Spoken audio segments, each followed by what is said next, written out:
Good Friday morning. I'm Joe Fryer. And I'm Savannah Sellers. Right now on Morning News Now, up in the air. With the future of Roe versus Wade uncertain, lawmakers on both sides are preparing for whatever comes next.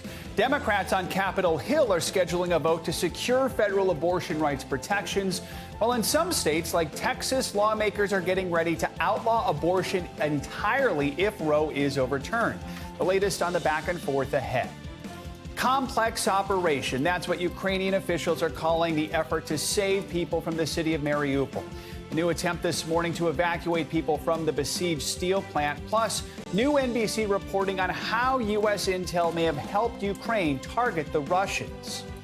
Whiplash on Wall Street. The stock market suffers its worst day since 2020. The plunge wiping out the progress markets made the day before following the federal interest rate hike. What all this means for you and your wallet. Plus, break out the hats. The Kentucky Derby is this weekend. The race is back at full capacity for the first time since before the pandemic. We're going to break down what to expect from the most exciting 2 minutes in sports later this hour. We should have worn hats to celebrate, but they wouldn't have fit in the screen. The most exciting 2 minutes in sports. Exactly. So that in a little bit. We're going to begin this morning with the fallout from that leaked Supreme Court draft that would overturn Roe v. Wade. Advocates on both sides of the debate are grappling with what comes next if the court does go through with that decision. Yeah, it's especially the case in Texas, which has one of the nation's most restrictive abortion laws. NBC News correspondent Morgan Chesky joins us now from Fort Worth. Hey, Morgan, good morning. Yeah, Josephina, good morning. And right now, if a woman shows up to this clinic in Texas, abortion has already been banned after 6 weeks. And if this draft opinion goes through with the Supreme Court, abortion would be all but outlawed here in the state of Texas. And not only that, but the state would join a host of other conservative-led states following suit. Overnight, Chief Justice John Roberts speaking out about that draft opinion, blasting the unprecedented leak as, quote, absolutely appalling, according to the Washington Post, and vowing it will not affect the court's work. But across the country, states and activists on both sides are getting ready. Texas is at the epicenter of the abortion rights debate. It's one of 13 states with so-called trigger laws that would ban abortion with exceptions for the health of the mother if Roe is overturned. Democrat Beto O'Rourke, looking to unseat Republican Greg Abbott as Texas governor, is seizing on the law Abbott signed last year. This is not about life. This is about control. This is about power. This is about controlling the lives of the women of Texas and taking power away from them. Abbott's focusing on the leaked draft Supreme Court opinion itself, urging the court to issue it without delay. I think the majority opinion in this case must be issued this week to show that the United States Supreme Court will not be intimidated. Louisiana also would outlaw abortion if Roe is overturned, and its legislator is going further, advancing a bill that would criminalize the procedure, meaning abortion providers and mothers could be charged with homicide. Bradley Pierce helped write the bill. We believe that abortion is cruel, and it's the taking of an innocent life, and we should make that illegal. And there shouldn't be some exception for mothers. Connecticut's governor signing a sweeping bill into law, offering expanded access to abortion and new protections to providers and patients, including those from out of state. First Lady Jill Biden, in an interview airing this weekend on MSNBC, urging abortion rights advocates to step up efforts in their states. The election of the president matters because he's the one who puts the justices on the court. Our state legislators are going to matter, too. So people have to get involved. Now, in the meantime, Senate Democrats are expected to vote next Wednesday on a bill that would guarantee abortion rights nationwide. But as of right now, that measure is expected to fail. Joe, Savannah, send it back to you. Morgan, thank you so much. This morning in Ukraine, a new UN-led effort to try and rescue people out of the besieged steel plant in Mariupol is underway. The operation comes after U.S. officials told NBC News that American intelligence shared with Ukraine helped sink the Russian warship Moskva last month. Meanwhile, First Lady Jill Biden is visiting Eastern Europe to meet with refugees displaced by the conflict. NBC News correspondent Aaron McLaughlin reports from Kyiv. Hey there, Savannah and Joe. The First Lady is visiting the region this morning. Dr. Jill Biden telling the press pool that the trip is, quote, meant to let the Ukrainian people know that we stand with them. This is we're getting more information about America's involvement in the conflict. The sinking of the Russian cruiser Moskva, Russia's pride of the Black Sea, shocked the world after 2 Ukrainian anti-ship missiles struck the vessel on April 14th. This morning, U.S. officials telling NBC News that happened with the help of the United States. Americans identified and located the vessel when asked by Ukrainian officials. This video, not verified by the Pentagon, appears to show the Moskva after it was hit, sitting low in the water with smoke billowing. The U.S. did not know in advance that Ukraine was going to target the Moskva and was not involved in the decision to strike, the officials said, adding the intelligence shared was meant to help Ukraine defend itself. The news after yesterday's New York Times report citing unnamed senior American officials that the U.S. has provided intelligence that allowed the Ukrainians to target and kill a number of Russian generals. On Thursday, the Pentagon responded to the New York Times report. We do not provide intelligence on the location of senior military leaders on the battlefield. This is the Russians' work to clear the devastated port city of Mariupol so that citizens can mark Monday's Victory Day, this man says, as Russia prepares to celebrate the end of World War II. While bloody battles rage at the city's old steel plant, where hundreds of Ukrainian fighters and civilians remain trapped inside. Overnight, President Zelensky saying the Russian shelling is ongoing. Just imagine the hell, he says. A hell that Mariupol photographer Evgen Sinovsky says is all too familiar, having fled the city just days ago. His images are chilling, including the photos of a diary written by an 8-year-old boy whose family was injured in the shelling. A page from the diary reads, "My grandfather died," the boy writes. "I have a wound on my back, torn skin. My sister has a head injury. My mother has a hole in her leg." Evgen reads the final words of the boy's diary entry out loud. My favorite Mariupol is died. Small boy wrote that his city is died. The haunting portrait of innocence lost to war. Well, the photographer is not naming the boy or his family because they're still trapped inside of that devastated city, as are thousands of others. Meanwhile, this morning, an ICRC spokesperson telling me that there is yet another attempt to evacuate civilians from the besieged steel plant, but could not offer further details so as to not jeopardize that operation. Joe and Savannah? All right, Aaron, thank you. Let's get more on the situation in Ukraine with Charles Carrruthers. He's a national security expert and principal at Cornerstone Government Affairs. Charles, good to have you with us on this. Us, after such a heartbreaking report there. I want to start with something else that was in Aaron's story, though, which is this intelligence that we have. Officials have told us that U.S. intelligence helped sink that Russian flagship last month. Also, the New York Times had just reported that American intelligence helped Ukraine kill Russian generals. You know, we've had several experts on our show who have expressed concerns about details like that becoming public, essentially because of what it could do for escalation here. What do you make of that? Are you concerned at this level of collaboration, or are you just concerned about it being public, or do you think that all that's okay, and ultimately could it provoke Russia further? Yeah, well, I'm certainly concerned that it can provoke Russia further. However, you know, it appears that from this intelligence that that is being shared, that it means that Ukraine has a sense of increased lethality, because what that intelligence does, what it provides, it can assist Ukraine with greater authority in identifying the fidelity of its targets. It's also emblematic that, you know, the war effort and support has ramped up a bit with the United States and its support of Ukraine in terms of providing intelligence. We do know we provide, you know, tactical locations of troop movements. What this does, it provides another layer of capability for Ukraine to identify potential targets. Charles, we're also watching this humanitarian situation, this humanitarian crisis unfold in Mariupol, as we just heard those heartbreaking words from a little boy that his city has died. Now, there's this latest effort to get people out of that steel plant where we know intense fighting is happening, and we also know there are still civilians there. Now, Russia is planning to hold this May 9th Victory Day celebrations, we are hearing, in this city. Do you think we could see Russia intensify efforts to fully capture that steel plant and gain full control of the city before Monday, May 9th, the date of those celebrations? I think we certainly can. You know, Putin, by all accounts, has been losing this war strategically and tactically. And he sees, you know, the city of Mariupol as both a symbolic and strategic win, you know, more especially since, you know, we're on the eve of Victory Day, which, as you indicated, is on Monday. You know, he needs this win to kind of show the Russian people that, you know, there is some type of positive outcome in his eyes in Ukraine. Absolutely.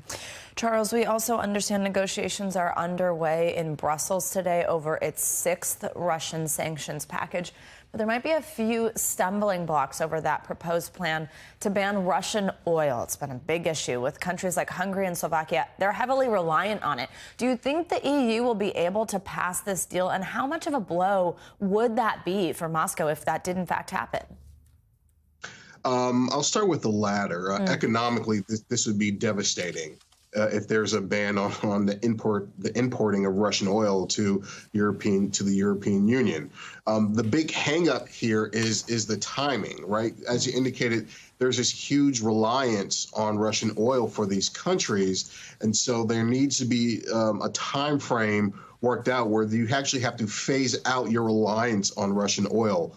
Whether it be, you know, 6 months or maybe 12 months down the road, that timing is really, really, really important because these countries have to implement, you know, fail-safes to ensure that their energy needs are met.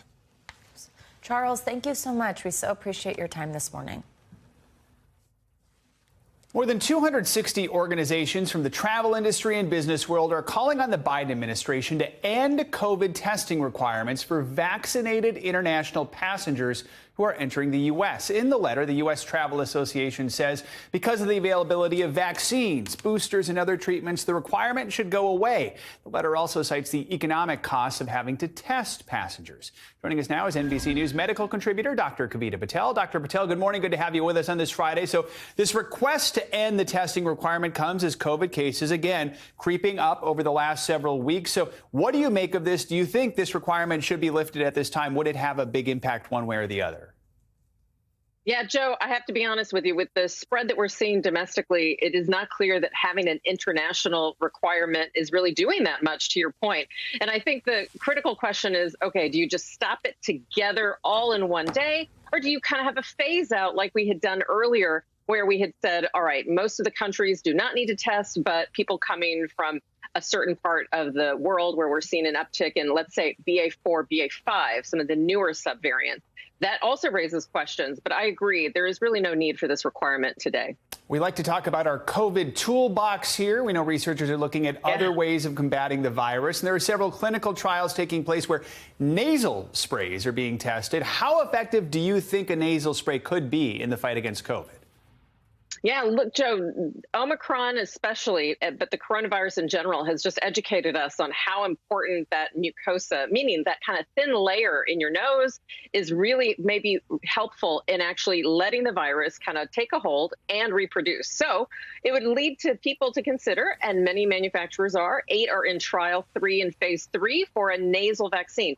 It is an uncharted territory a bit, though, Joe, a bit of a black box, if you will, because we've tried nasal vaccines before for flu earlier in this century, and there were some side effects that were seen. So I think researchers are going to tread cautiously. Let's put it this way. Don't wait to get your booster because you're looking forward to that intranasal vaccine anytime soon, but it could be promising for next year. Dr. Patel, let's talk about a new study. It highlights the effects of diets on COVID. What can you tell us about this study, and can specific diets potentially impact COVID outcomes for people?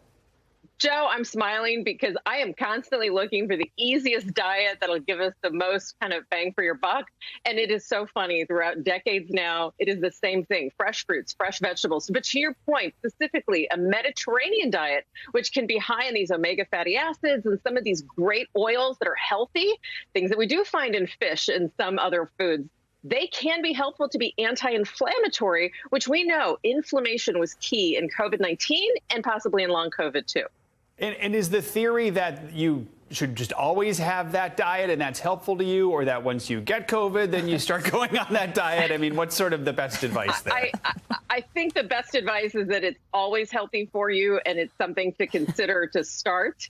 And it probably also, by the way, it'll definitely help you with your heart and blood pressure and likely your weight. So, yeah, it's not necessarily like, oh, I have COVID now, let me shift my diet radically. I think it's far better time for you to think about whether you should get a treatment if you have COVID or try to avoid getting COVID if you don't want it. But everybody, including me, could start that diet today, and it would probably help us in the long run. All right, that's good to know. It's just a magic diet, like a magic pill you suddenly take, and everything all is well. I eat salads, then I don't have COVID. Right. Dr. Patel, thank you. Have a great weekend. Good to see you. Thank you. All right, let's get a check on your morning news now. Weather. Michelle Grossman is back with us. Hi, Michelle. Good morning, guys. And listen, I've been up since 1 o'clock, but I've already had chocolate and a taco.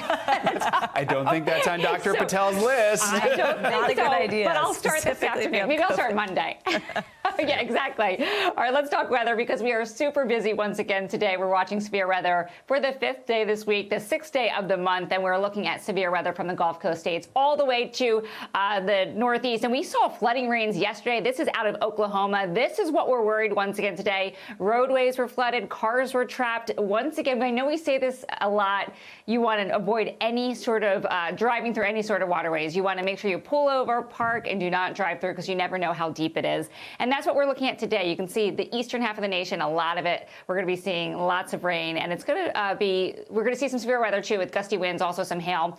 We're looking at heat in the southern plains, temperatures up to 107 in some spots, and continuing to watch fire danger in the southwest with a very dry terrain there. So as we look at this area of low pressure, it's going to move off to the east. It's going to soak the Ohio Valley, the Mid-Atlantic, so you certainly need the umbrella as you head out today.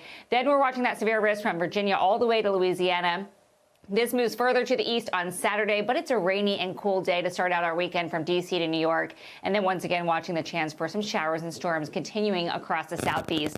Now, as we near Mother's Day, this area of low pressure is going to park itself off the coast. So it's going to bring a cool day, a damp day, and also bring some showers into the northeast. It will be below normal for this time of year. Now, we do want to mention the Kentucky Derby because it's rainy today, and hopefully by the race time, we're going to see mostly cloudy conditions, but the track is going to be wet. Temperatures are going to be cool in the mid-60s, and we're going to see some soggy conditions, but hopefully that rain will not be falling from the sky at that point. All right, Mother's Day, rain or shine. We love this graphic. Brian, our producer, put this together. So we're going to start out with the rain part of the forecast here. So we're looking at some wet weather in D.C., also in Minneapolis, Omaha. Temperatures cool in the Pacific Northwest, even seeing some snow in the higher elevations. Spokane, just 52, 54 in Boise. So maybe it's good weather for breakfast in bed, movie marathon, home spa treatment. I think that pretty much goes any rain or shine. I'll take that any day. And then we're looking at nice weather from Burlington to Buffalo, Atlanta, Jacksonville, down to Miami. 91 degrees in Miami on Mother's Day. In the Rockies, we're looking good too. Mostly sunny skies, 80 degrees in Denver, 88 in Albuquerque. It's a hot one in Las Vegas, 85 degrees. So he came up with these ideas. We're looking at outdoor brunch, a trip to the farmer's market, or maybe going on a picnic. He's so cute. He emailed me. He's like, you can change anything you want, but I love them all. So I kept them. Temperature-wise, we are looking at really hot conditions in the southern plains, 97 on Sunday in Houston, 96 on Monday, 94 on Tuesday, and temperatures over 100 degrees in some spots. Look at San Antonio. 100. It's going to feel warmer than that with humidity in place.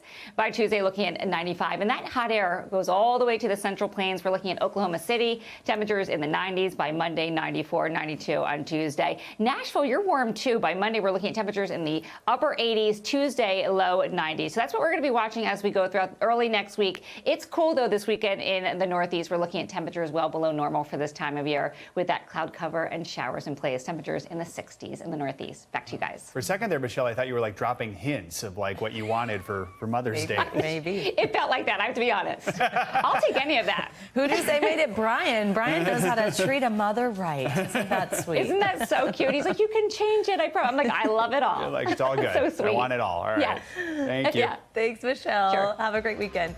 Now, it's been more than a week since an accused killer escaped from an Alabama prison. The search is now intensifying for the inmate and the corrections officer who police believe helped him escape. The latest on the manhunt next. You're watching Morning News Now.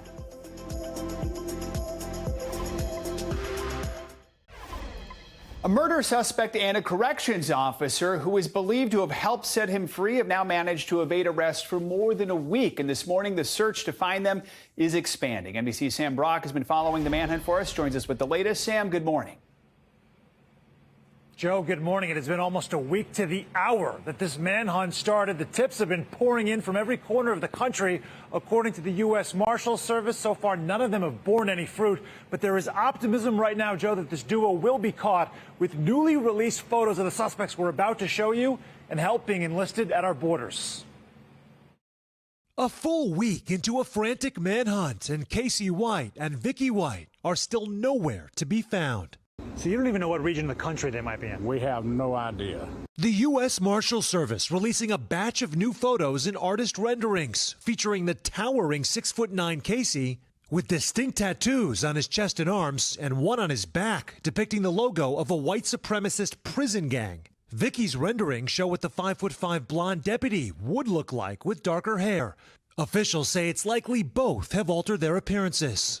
The U.S. Marshals have branches and task forces across the country aiding the search. Though they can't specify the number of resources, the agency does confirm outreach to border countries, saying everything is on the table to find the pair's location. We have been in contact with CBP, Border Patrol, Homeland Security, and we really rely on those relationships to kind of communicate some of that intelligence. Vicky and Casey White, who are not related, walked out of the Lauderdale County Jail last Friday, with the highly regarded deputy taking the capital murder suspect by herself, violating protocol. Since his escape, Casey White is now being investigated for another possible murder of his then-girlfriend, Christy Shelton. Her death in 2008 was previously ruled a suicide. So, Casey White was with my mom the night that she committed suicide. Nothing was really ever investigated. Shelton's daughter, who asked us not to use her name or show her identity, flagging the case to authorities. More so advocating my mom's story and letting all that get heard, because I don't feel like she even had a fighting chance in getting justice for what happened. Casey, a violent career criminal who's been in and out of jail for decades, has now vanished without a trace with his former jailer.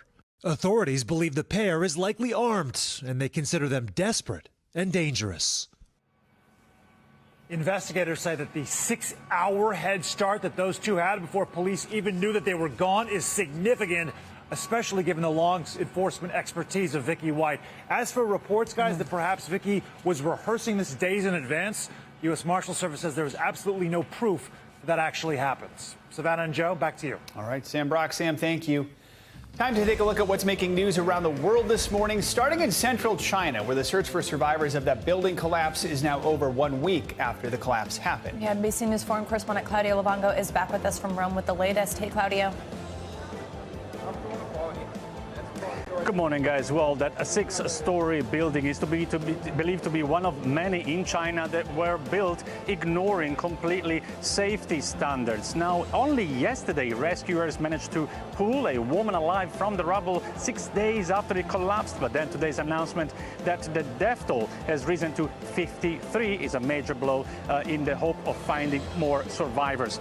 And during a telephone call with Israel's Prime Minister Naftali Bennett, Vladimir Putin apologized for the remarks made by Russia's foreign minister, who said Hitler had Jewish heritage and that the most ardent anti-Semites are usually Jews. Sergei Lavrov made those remarks during an interview aired on Italian television Sunday. And let's end this short tour of the world in Mexico's Gulf of California, home to the vaquita purpus, one of the world's rarest sea mammals. There are so few of them left that the vaquita is facing a serious existential threat. But scientists are now saying that it can be saved from the brink of extinction with a simple solution: stop using large nets for fishing in its habitat. Well, that's not rocket science, is it? No, but hopefully it actually happens. All right, Claudio, thank you so much. Appreciate it. Coming up, drama in the courtroom as actress Amber Heard takes the stand for a second day defending herself against the defamation lawsuit filed by ex-husband Johnny Depp. I couldn't breathe. The disturbing allegations of physical and mental abuse she made against Depp and how experts believe her testimony will impact the verdict. That's next.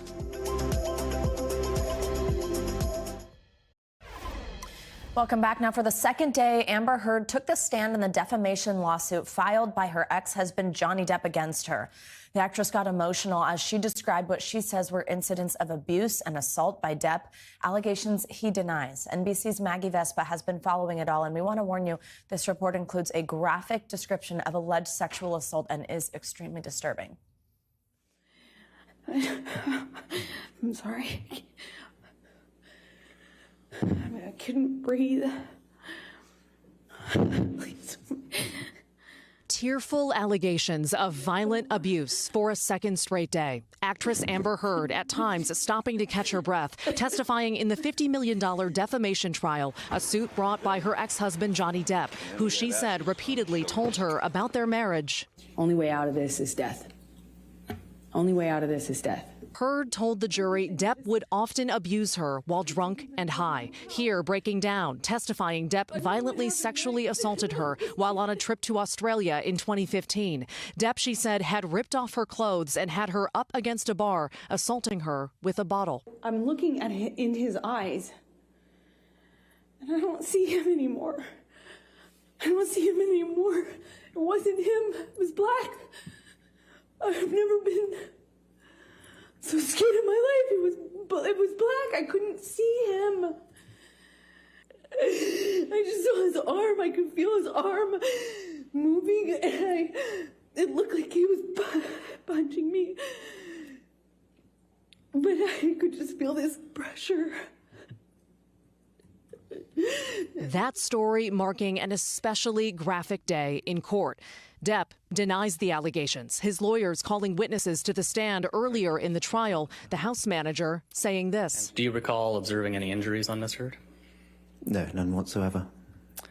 Did you notice anything unusual about her physically at all?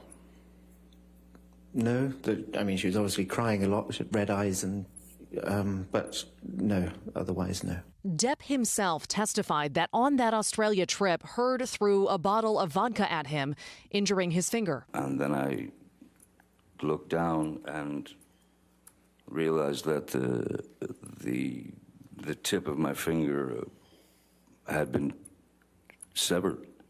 Heard addressed photos of Depp in which he appears unconscious. The actress testifying she took these 2013 photos in the Bahamas, L.A., and Tokyo to document Depp passing out after using drugs and alcohol. Later, she spoke about Depp being jealous of her co-star James Franco, and she testified Depp slapped and kicked her on board a private plane in front of his staff, something Depp denies.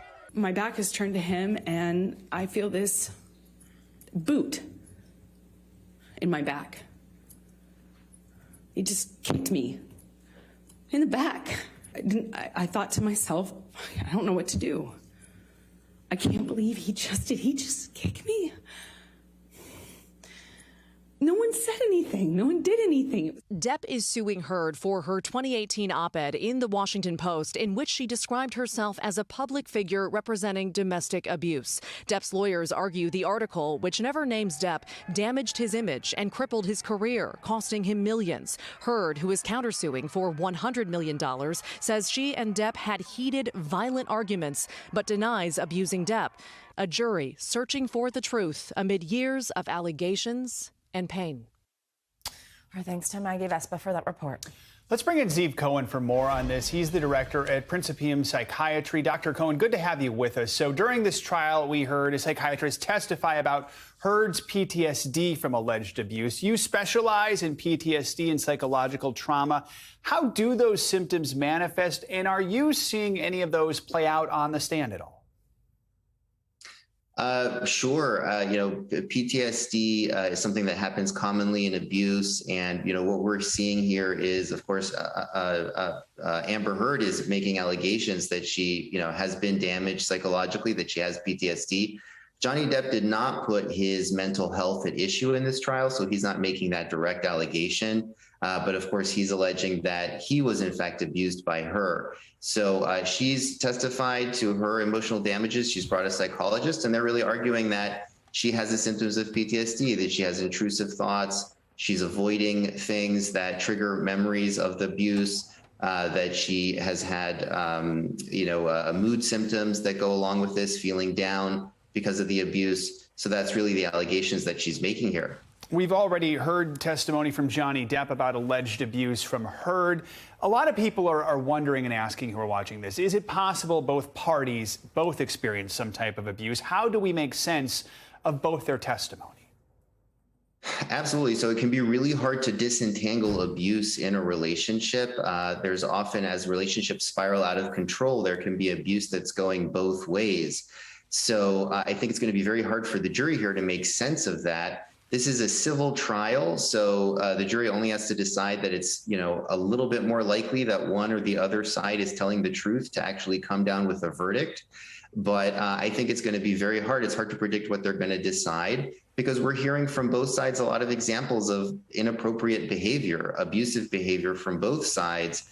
They're going to have to decide who was primarily to blame. Heard is making the argument that he was the male, he was stronger, he was older, more powerful, and that he was really setting the pace of the abuse.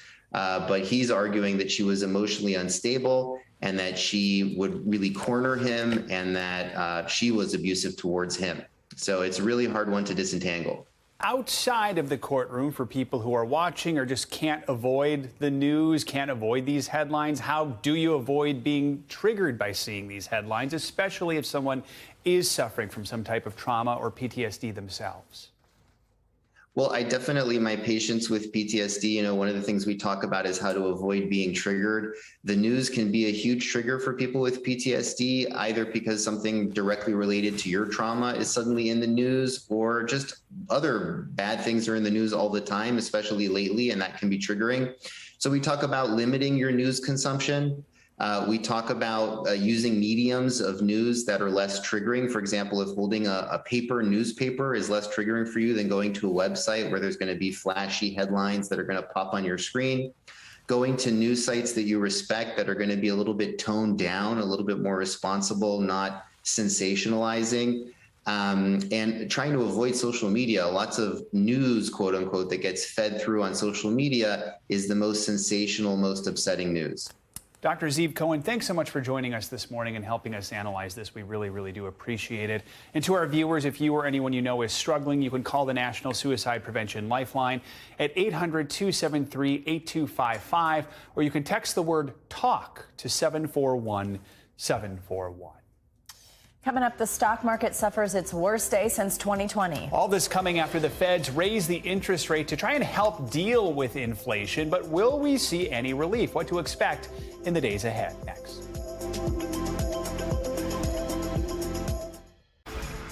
The latest payroll and unemployment numbers for the month of April are out. Yeah, Frank Holland joins us now with those and other big financial headlines. Hey, Frank. Hey, good morning, guys. Those latest numbers just came in. 428,000 jobs added in the month of April. That was well over the estimate of 400,000 that Wall Street was expecting. And that number pretty much in line with the 431,000 we saw back in March. Unemployment also remained unchanged at 3.6%. Now to other news. Oil prices on track to post a second straight week of gains. Ongoing concerns over the global supply has driven prices higher. And there's no relief in sight as Europe prepares to ban Russian oil imports. And the United States at the same time seeks 60 million barrels to replenish strategic oil reserves. That means, in short, you're going to continue to pay more at the pump, at least for now. A year ago, the national average for a gallon of regular gasoline was $2.94. Today, it's $4.27, according to the latest data from AAA. And a little bit of good news if you're a gamer. Fortnite is back. The popular Battle Royale game will once again be available to mobile users, but only through video game streaming service Xbox Cloud Gaming. The workaround comes amid a new partnership with Xbox-owned Microsoft and the game's creator, Epic Games. Fortnite has been out of reach for mobile users since Apple and Google removed it from their App Store in 2020 over a disagreement about in-app payment guidelines. Long story short, that's kind of a money dispute, but now you can get it back on your phone. Back over to you. All right, Frank, thanks so much. Have a good weekend. Thank you, Frank. Now, as Frank just mentioned, good new job numbers are in this morning after whiplash on Wall Street. The bottom fell out Thursday as the Dow tumbled more than 1,000 points, wiping out big gains from Wednesday. It was the worst day for U.S. markets since 2020.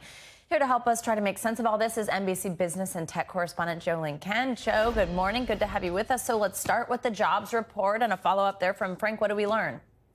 Yeah, 428,000 jobs were added in April, almost a year now of consistent job gains, over 400,000. This beats Wall Street's expectations, so that's certainly a good thing. The unemployment rate, though, staying steady. Wall Street was hoping it would tick down. It stayed at 3.6%. But what's interesting here is that wages are just not keeping up with inflation. So people are having a hard time affording their current existing budgets, and it's a very real persisting problem. Wages grew in April compared to the year before, 5.5%. Now, that may sound like a good number, wages going up by that much. It's average hourly wages, I should say. But if you look at inflation, we're at 8.5%. So it's simply not keeping a pace. We also saw labor force participation drop a little bit, which is not good news. We don't want to see people leaving the workforce. And of course, unemployment overall, it's always uneven, Savannah, right? So when you look at the overall rate, it's 3.6%, but unemployment for women is below the average, 3.2%, so that's some good news. But for blacks, it's 5.9%, Asians 3.1%, and Hispanics 4.1%. So this economy obviously is not equal for everyone, and you see that bearing out in the data again today. Absolutely. And Jo, let's talk now about that Thursday collapse, especially after Wednesday's gains. What was behind the big fall on Wall Street? What's happening? Yeah, there's basically investors are digesting the Federal Reserve hiking interest rates by 0.5 point. The investors really loved it on Wednesday. They cheered it, and there was a lot of optimism. And then on Thursday, everything reversed because there's this concern of a possible tightening and a possible recession down the road. As you saw investors digesting the rate hike and then thinking about how consumers are probably going to be spending less because borrowing money costs more. And as a result of that, you see these stocks come down. A lot of it has to do, too, with companies reporting their corporate earnings, and they're issuing predictions into the future. They're coming in lower than what Wall Street is hoping for, and that basically means that they're predicting that people will be spending less money on their platforms, using their products in the coming year than they expected. And so that is really what's driving the concern. And then you had those big stocks that were such darlings of the pandemic, like Peloton and Zoom and Netflix. Those stocks are all down now more than 60% over the last 6 months, Savannah. Yeah, also tech giants like Meta, Amazon, Microsoft also taking hits. But what about just, regular people, small businesses? What does this mean for us? Yeah, so for small businesses, it's more expensive to borrow money. So if you're a small business that has weathered the pandemic and you're trying to thrive in addition to survive the last 2 years, borrowing money is going to get more expensive. And we've been talking to business owners who say, look, we want to expand and grow and not have to raise prices on our customers, like at our Windy City Ribs and Whiskey, for example, in Chicago. But the owner, Terry, she tells us, I've got to raise prices because the cost of borrowing money now, because of the Fed rate hikes, is going up.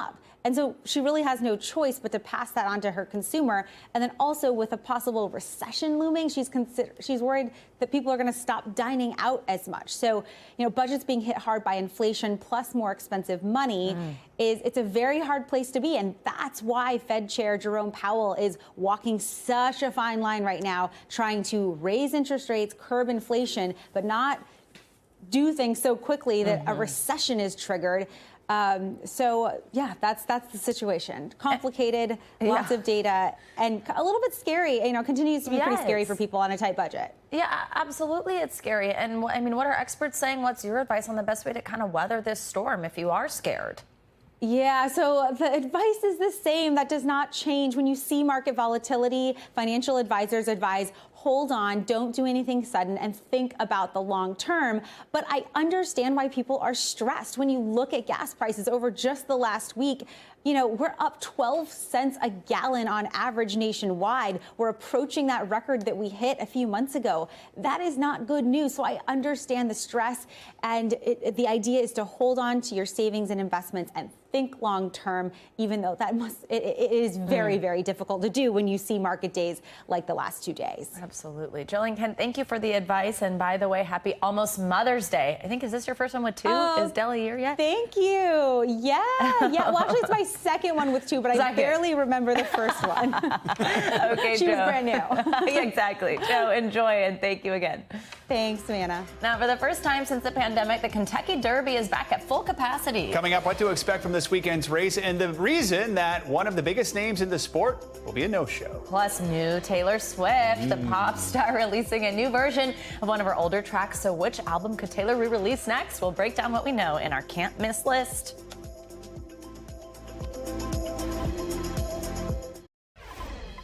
Welcome back. A flight to New York was turned around mid-air after realizing the pilots were not qualified to fly together. The Virgin Atlantic flight had set off from London and been in the air less than an hour when someone realized that the pairing of the two pilots did not meet airline regulations. Both were licensed to fly, but the captain did not have what's called trainer status. So the plane turned around somewhere over Ireland and flew back. A replacement pilot was found, and the passengers did make it to New York just 2 hours and 40 minutes later than planned. We all love that. A spokesperson for the airline said a rostering error was to blame, and I have so many questions. Was Who are they? The second pilot a cat? Like, what was the issue? I'm confused. Were they in the cockpit? Like, hey, are you a trainer? No, are you a trainer? Oh, we better turn this thing around. How did this happen? I don't know. All right. Well, they got where they needed to go. Yeah, just late, which you. we're kind of used to now. Exactly. All right. All right. For the first time since before the pandemic, the Kentucky Derby will be back to full capacity this weekend. But one of its most recognizable stars, horse trainer Bob Baffert, will not be in attendance. NBC News correspondent Stephanie Goss joins us now with more on what all that means. Hey, Stephanie, good morning. Hey, Joe, good morning. It's called the most exciting 2 minutes in sports, but it's not going to look like it normally looks because Bob Baffert's not going to be there. This is the horse trainer that everybody recognizes with the white hair. He has won 6 Kentucky Derbies. He thought he won 7 last year, but then his horse, Medina Spirit, tested positive for a banned substance, and now he's suspended from the Kentucky Derby this year and next. And that says, from at least according to some people, that maybe there could be room for a new face in horse racing. The bluegrass, the mint juleps, and the 3-year-old thoroughbreds. The hallmarks of the Kentucky Derby will be on display Saturday for the 148th running of one of the oldest traditions in sports. But this venerated race returns with a tarnished image. Medina Spirit has won the Kentucky Derby! A failed post-race drug test that ultimately banned 7-time Derby winner and trainer Bob Baffert from Churchill Downs through 2023. I got the biggest gut punch in racing for something that I didn't do. But that doesn't mean his footprint won't be there. Trainer Tim Yachtine, Baffert's former assistant 20 years ago, took over 2 of the notorious trainer's horses, Messier and Taba, who will compete Saturday. So honor, excitement. I'm really in for a journey here. Messier is among the favorites, but brown colt Zandon is at the top with 3-1 odds, fresh off a win in April's Bluegrass Stakes. Jockey Mike Smith could become the oldest rider to win the Derby at 56 with horse Taba, while the young 26-year-old Raylu Gutierrez hopes to steer towards victory. Get this opportunity is very humbling, and I just hope that people, can see that, hey, this is the youngest guy here, and big things are coming for him. As the anticipation builds in Louisville, tourism is at a high, bouncing back from the pandemic, attracting horse racing fans from all over. Well, I'm from Montreal, Quebec, Canada. Maryland. Modesto, California. Even a pre-Derby gala is planned tonight, with a star-studded guest list including Janet Jackson, Sam Hunt, and Orlando Bloom. All bets are off in the run for the roses. Of the Triple Crown races, the Derby's the only one that's been uninterrupted since the first race in 1875. Even during the pandemic, Joe, they ran the race. It just was a little bit later. You may remember it was in September of 2020. That's right. All right, Stephanie, thank you so much. Have a good weekend. Weekend. It is Friday, which means it's time for our can't miss list. All the movies, TV, and music you should be checking out this weekend because everyone will talk about them on Monday. Yeah, joining us now with some of her top picks is Variety Magazine senior entertainment writer Angelique Jackson. Good to have you with us. All right, let's start off with movies, and specifically there's a new French film that's getting a lot of attention because it deals with a topic that maybe a week ago wouldn't have gotten as much attention. What can you tell us about that? Absolutely. This movie is called Happening, and it is an award-winning French drama that has been described as the most urgent movie of 2022. It tells a story of a young woman in France in the 1960s who is trying to get an abortion, where, abortions were illegal until 1975 in that country. So this film has kind of gone from just being, a stunning international sensation to really a call to arms. It is kind of a reminder, if you will, of what times were like before. And with the news of the Supreme Court potentially overturning Roe versus Wade, what the situation could be like in this country. It's from a former journalist and longtime screenwriter, Audrey Dewan, and it won the Golden Lion at Venice this past August. It is in limited release now, but as you mentioned, it has become, a much more timely film than it even would have been a week ago. Yeah, absolutely. Also, the new Star Trek is out and generating a lot of buzz. What's the crew of the Enterprise up to in this series? Well, this series, which is now streaming on Paramount Plus, is kind of a prequel to the Star Trek that you know. The USS Enterprise is under the control of a different captain, Christopher Pike, who is played by Anson Mount. So this is kind of an exciting new look at, an earlier version of Star Trek. But as you know, Trekkies always get their fix. There's tons and tons of Star Trek out there. But in addition, there's also Girls 5 Eva is back on Peacock. This is a show that I feel like was criminally underwatched in season 1, and it stars Busy Phillips, Renee Elise Goldsberry, Paula Pell, and Sarah Bareilles as the girl group that just won't quit. So the first 3 episodes are now streaming on Peacock, and there's just more hilarity and singing to come. These girls are great. Last but not least, on the TV and streaming side is Cheryl. It is a documentary on Showtime about the legendary Sheryl Crow. It's very personal. It dives into her life, her romances, her battle with breast cancer, and it's a really captivating documentary. I really endorse Girls 5 Eva, by the way. Oh, yeah. It's fun. If you're a 30 Rock fan, there's a lot of crossover there. All right, so we can't end this segment, of course, without bringing up a new song dropping. Everyone's talking about, of course, Taylor Swift's remake of This Love. Let's listen first. This love is good, this love is bad, this love is alive, back from the dead. These hands had to let it go free, and this love came back to me. All right, this is from a new show that comes out in June. The buzz around the song is people wondering what other singles is she going to re-release? What can you tell us?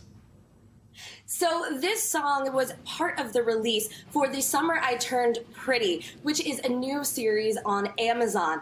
And the real indication here is that Taylor Swift is going to be releasing 1989. Listen, you didn't hear it from me first. I didn't say it. Who knows? But it is really the indicator that of her re-releases, this third one after Red and Fearless is looking like it's going to be 1989, which has been one of the most anticipated. Yeah, also Swifties, like myself, love a little hunt, which included yesterday her dropping 1989 gear on in her shop.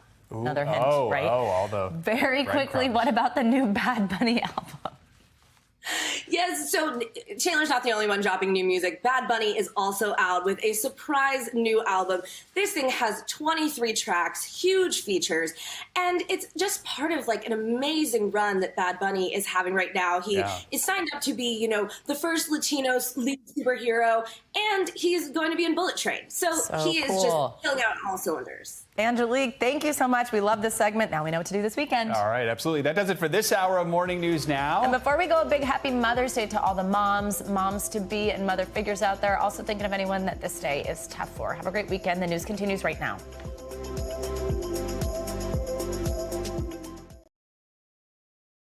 Thanks for watching our YouTube channel. Follow today's top stories and breaking news by downloading the NBC News app.